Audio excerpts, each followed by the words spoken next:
Well, obviously, everybody, you know that Inter Milan overcame Benfica, and we have a beautiful Milan derby. We'll talk about that in a second. But let's focus now fully on the semi-finals. Some tasty finals on paper, at least, and it's a repeat of last year. Of course, Real Madrid, the team that never dies, Shaka Hislop, against Manchester City. What do you envision this time around? Because obviously last season, Man City really should have put the game to bed, but Real Madrid wouldn't give up, and they overcame, won the whole thing after beating Liverpool, of course. But what do you see in this one against what I think is the strongest Man City side Guardiola has ever had?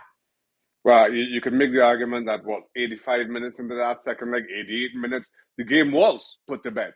But Real Madrid, as they just managed to do all season long, last season particularly, just refused to accept that, refused to accept defeat. I think a couple of things jump to mind here. First of all, can lightning strike twice? And while lightning struck, 3 times, 4 times for Real Madrid last season, you just wonder if Manchester City have learned their lesson. I've said all along that I think City have the best team in Europe, or at the very least in the Champions League competition. I can hear Arsenal fans screaming at me. At times, I felt that Pep Guardiola got in the way of his own side, and I wanted him just to get away from that, put his best side out, let them play, let them deal with the opponent as it came. I thought you saw that for the most part against Bayern Munich. He wasn't overthinking things. He had to make a slight adjustment in terms of that defensive line, as we've been speaking about. But he put his best team out and let them play. I expect him to do the same against Real Madrid. I expect that as a team, as a club, they've learned from that experience last year.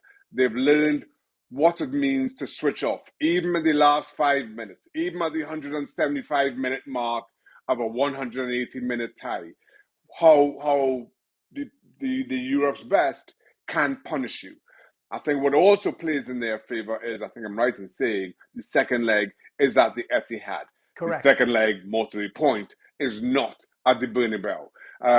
That for me, I think will also prove huge in City's fortunes. While I'm sure Real Madrid fans are screaming at the screen right now, saying, how could we so easily write their team off? I did exactly the same 12 months ago, and look what happened. So maybe me writing Real Madrid off is a little bit of a good omen for the Madridistas out there. But saying that in all seriousness, Real Madrid continue to prove that they are, especially when it comes to this competition, they are far better than you see on a Saturday in La Liga. And I say that knowing full well that they won La Liga last season at a canter. But even so, I still think that they up their game come the Champions League. And that's what you saw. Yeah, but again, to that point, I think City know that, have learned that lesson the hard way.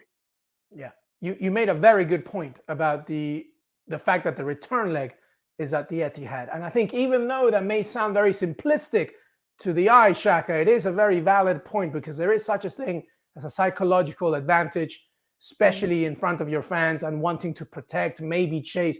We'll have to see. Erling Haaland, of course, being a major factor in this game, something Manchester City didn't have last year. So you would think, as you said, that Man City, this is it for them. This is it. They have the complete squad. They have Erling Haaland. Pep Guardiola surely cannot overthink it. Again, this has to be the year where finally they make it to the final once again and hopefully win. However, like you said, Real Madrid, just like in WWE when The Rock is like winning and he's like going like this to the crowd and he thinks he's beating The Undertaker. The Undertaker gets up and just grabs him by the throat. And I just feel that that's Real Madrid every single time. I can't tell you the amount of analysts and pundits last year that just gave Real Madrid no chance, even all the way in the final against Liverpool. And you just can't write them off. Rodrigo said something really, really important, Shaka, right after that Chelsea game. He said, when you come to Real Madrid, the expectation, the necessity in your to-do list is to make it to the Champions League final. Mm-hmm. Like, You have to do that. And with Real Madrid, I feel that they are the worst type of opponent for Manchester City because Ancelotti doesn't rely on tactics. He relies on instinct, and that can be a very dangerous thing. I'm still weighing it on who would win, but if there are two players from either side, Shaka, that you would highlight, who would it be in this semi-final? Ooh, that's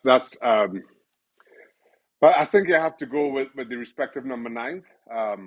Quite obviously, given how good they both are, given their impacts, and you've spoken about how Haaland has changed Manchester City. I think one of the big changes with having Haaland an out-and-out number nine with a physical presence as he does is how differently Manchester City can defend, and dare I say, defend a lead if they get one.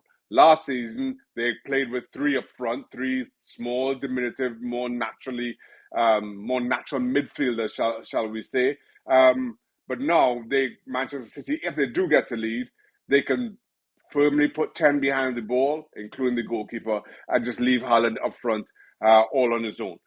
That is one tactical difference, I think, that changes this tie. And again, that kind of depends on how the scoreline goes. Karim Benzema continues to be the biggest difference maker in European football right now. And I say that with the greatest of respect to the likes of Kylian Mbappe and Lionel Messi, who, well, to be blunt, are not at this stage of the competition.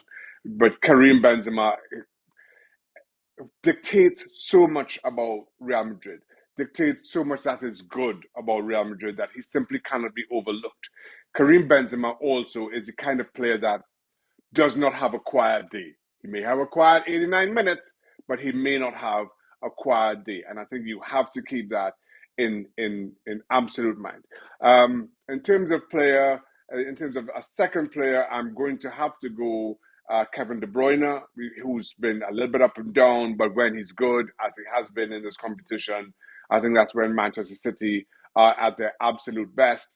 And then secondly, for Real Madrid, and here's where I'm a little bit more torn.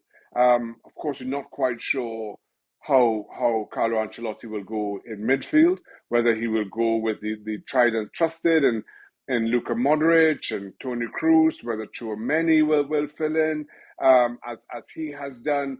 But you can also see Rodrigo, who's had huge impacts coming from either flank. But then Vinicius Junior, who is as unplayable as any for Manchester City. He for Real Madrid, excuse me. He himself has been a little bit inconsistent at times. But if he's good, I'm not sure that Manchester City. Well, let me just say have the answer. But if you go with three at the back, as City did, and that forces a wing back to go with Vinicius Junior, or that leaves more room on the flanks as you saw against Bayern Munich, I'm not sure that's a chance you want to take. I'm not sure you want to give Vinicius the kind of space to run into that Kingsley Coman enjoyed today. The one big difference is, and Todd spoke about it, is Real Madrid have a number 9, Bayern Munich didn't. So do you take that chance? So it's a lot to play out. It's a lot that has to play out here between these two. That just makes for a really interesting tie. I will also say that this is the Champions League semi-final.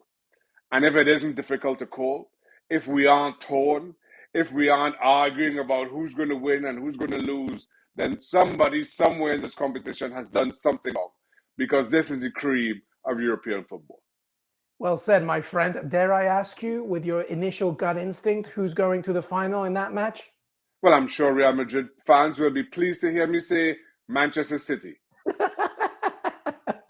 And Man City fans are fuming right now. I'm going to go with Real Madrid right now.